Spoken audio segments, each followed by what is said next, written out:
Hello students, OPS maths classes में आपका most welcome है। Chapter 9 class 10 new NCERT some applications of trigonometry exercise 9.1 question number 12 हम करने जा रहे हैं। इससे पहले 1 to 11 क्वेश्चंस हम बना चुके हैं, वीडियो सुन के और अपलोड कर चुके हैं। उनको वॉच करिए, बड़े सिंपल वे में बहुत अच्छी तरीके से हमने समझाया है। आई होप कि आपको अच्छी तरीके से समझ में आएंगे। और अब वीडियो वॉच करें, समझ में आता है तो आप लाइक करें, शेयर करें, सब्सक्राइब करना न भूलें। जय महादेवी, जय श्री कृष्णा। अब हम अपने सॉल्यूशन को करेंगे। क्वेश्चन को पहले रीड करेंगे। क्वेश्चन है, from the top of a 7 metre high building, building की हाइट 7 मीटर है, वहाँ से देखा जा रहा है the angle of elevation of the top of a cable tower, cable tower के टॉप को देखा जा रहा है 7 मीटर हाई बिल्डिंग से। तो एंगल बन रहा है एलिवेशन 60 डिग्री। कहाँ पर? बिल्डिंग के टॉप पर। अब दूसरा पार्ट क्या है?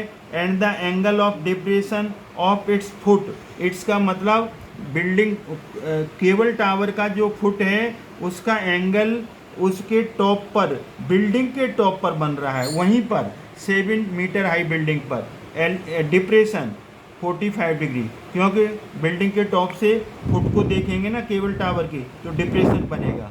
Determine the height of tower, tower की हाइट हमें निकालनी है।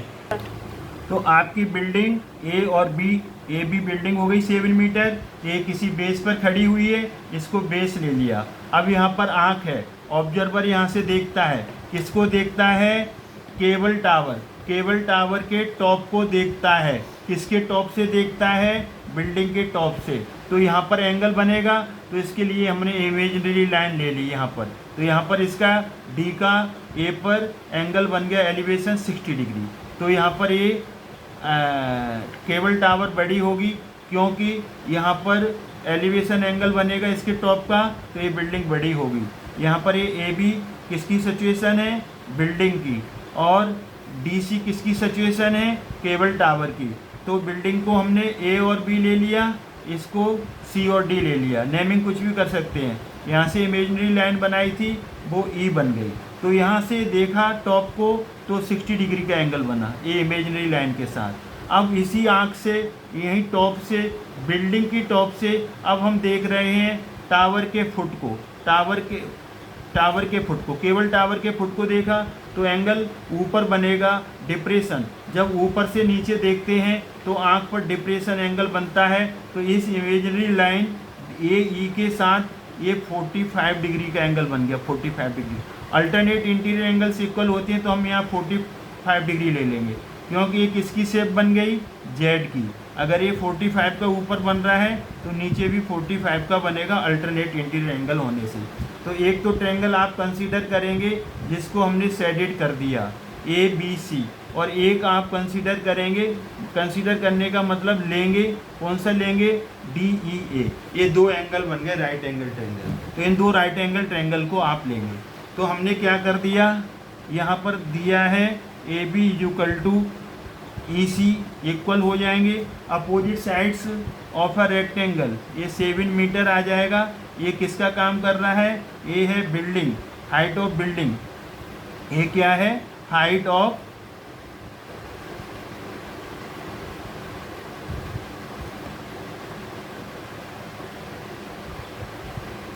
ए बी क्या है? Height of building 7 metre. तो इसकी अपोजिट साइड्स ई सी वो भी इक्वल हो जाएगी 7 मीटर।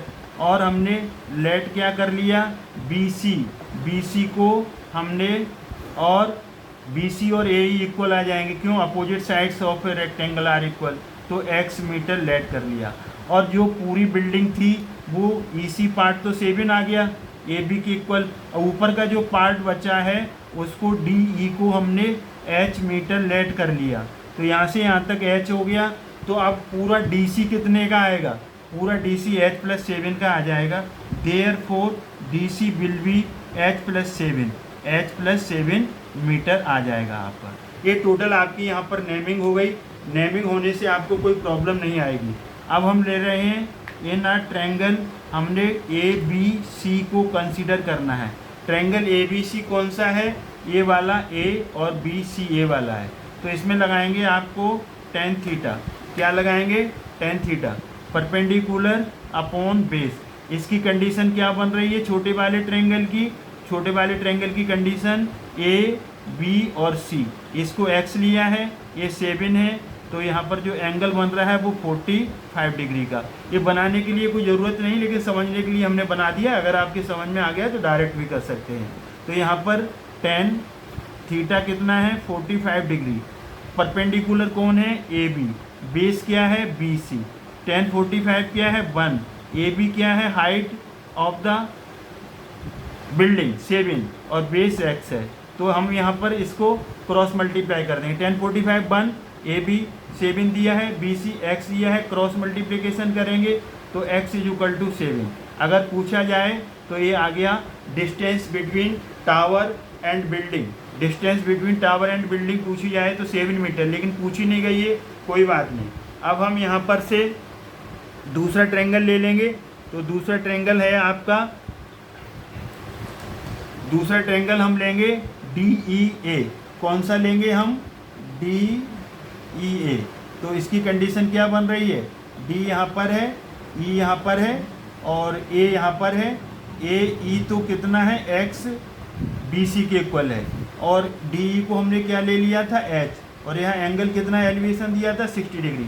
ये परपेंडिकुलर है, तो वही हम यूज करेंगे tan theta perpendicular upon base. Perpendicular DE है यहाँ पर, ये परपेंडिकुलर का काम करेगा। बेस क्या है? AE। tan थीटा कितना है? एंगल 60 डिग्री, तो 60 डिग्री यहाँ लिख देंगे। DE कितना है? H लेट कर लिया था, DE भी लिख सकते हो, लेकिन हमने H लेट कर लिया है, AE को X। tan 60 क्या होता है? √3, तो ये H/X आ जाएगा। तो यहाँ पर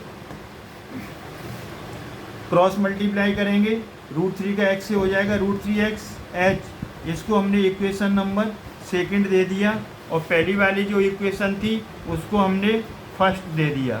तो from first and second,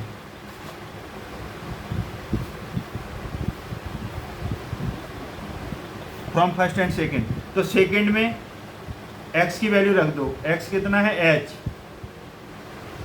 x कितना है? यहाँ पर h है, तो यहाँ पर h है, तो यहाँ पर √3 x की जगह h रख दिया, ये h आ गया।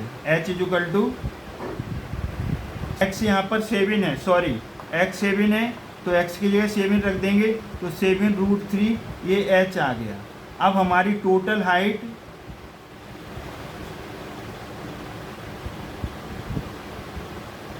Of cable tower, cable tower की टोटल हाइट क्या है?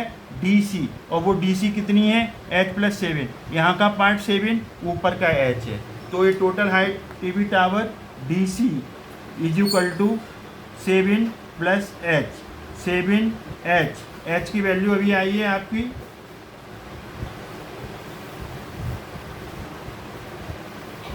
7√3। H की वैल्यू आ गई 7√3। तो यहाँ पर आप 7 कॉमन ले लेंगे, तो 1 + √3, या फिर इसको लिख सकते हैं √3 बड़ा होता है तो √3 को पहले लिख दो, तो यहाँ पर आ जाएगा √3 + 1 मीटर। ये मीटर यूनिट जरूर लगाएंगे। तो ये आपका फाइनल आंसर आ गया। Total height of the cable tower आ गई आपकी 7√3 + 1। ये आपका फाइनल आंसर है। तो आई होप ये आपको क्वेश्चन अच्छी तरीके से समझ में आया होगा। अगर समझ में आया है तो हमारे चैनल को लाइक करें और शेयर करें, सब्सक्राइब करना न भूलें। जय हिंद, जय भारत, थैंक्स गॉड। चलिए।